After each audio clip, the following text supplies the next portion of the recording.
আর সারদা মায়ের গ্রাম পর্যন্ত ট্রেন পরিষেবা চালু। বাঁকুড়া থেকে জয়রামবাটি পর্যন্ত ট্রেন পরিষেবা চালু, আর তাতেই খুশি স্থানীয়রা। জয়রামবাটিবাসী তারা অত্যন্ত খুশি, কারণ সারদা মায়ের গ্রাম পর্যন্ত ট্রেন পরিষেবা চালু। বাঁকুড়া থেকে জয়রামবাটি পর্যন্ত চালু ট্রেন পরিষেবা। সিঙ্গুর থেকে নয়া ট্রেনের উদ্বোধন প্রধানমন্ত্রী।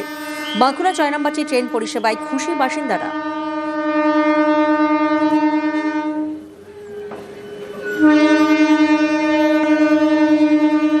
দেবব্রত প্রতিনিধি এই মুহূর্তে আমাদের সঙ্গে রয়েছেন, সরাসরি দেবব্রতর কাছে যাব। দেবব্রত, খুব স্বাভাবিক যে বাসিন্দারা তারা অত্যন্ত খুশি। এই ট্রেন পরিষেবা কতটা দরকার ছিল?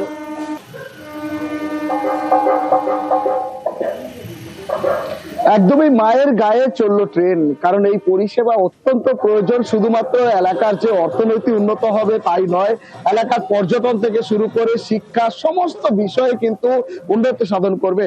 তোমাকে জানাবো 2000 এবং 2001 অর্থবর্ষে তৎকালীন রেলমন্ত্রী মমতা বন্দ্যোপাধ্যায় এই স্বপ্ন দেখেছিলেন এবং এই প্রকল্পের সূচনা করেছিলেন। তারপর দীর্ঘ জটিলতা কাটিয়ে 2010 সালে বাঁকুড়ার বিষ্ণুপুর থেকে গোকুলনগর পর্যন্ত ট্রেনের সূচনা করা হয়। তারপর 2012 সালে ময়নাপুর পর্যন্ত ট্রেনের চাকা গড়ায়।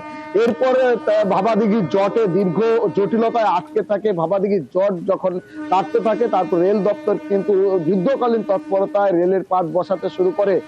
চলতি বছরের মার্চ মাসে জয়রামবাটিতেই মায়ের যে গা, সেই মায়ের গায়ে মায়ের মন্দিরের আদলে একটি স্টেশন তৈরি করে 27শে মার্চ পরীক্ষামূলক ভাবে ট্রেন চালানো হয়।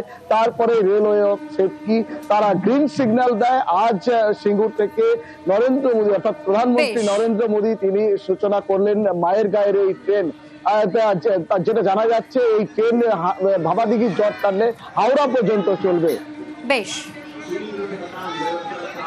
জয়রামবাড়ি থেকে অনেক দিনের সকলের আশা ছিল যে জয়রামবাড়িতে ট্রেন আসবে, মায়ের বাড়িতে ট্রেন আসবে। সত্যি এসে গেল। এতে গ্রামবাসী হিসাবে, ভারতবাসী হিসাবে খুবই গর্বিত, খুবই আনন্দিত।